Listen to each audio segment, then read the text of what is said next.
చేశాను. ఎందుకంటారా, నా బర్త్డే ఈరోజు.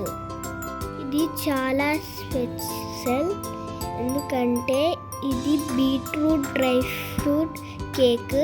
ఇది నా కోసం మా అమ్మ ఇంట్లోనే తయారు చేసింది. నాకైతే ఈ ఫ్రాక్ చాలా నచ్చింది. వైట్ ఫ్రాక్ పైన గ్రీన్ కలర్ కోట్. మీకు నా డ్రెస్ నచ్చిందా? మా మామయ్య వాళ్ళు నా కోసం హైదరాబాద్ నుంచి వచ్చారు. ఇద్దరం కలిసి కేక్ కట్ చేసాము. ఓకే మరి, బాయ్.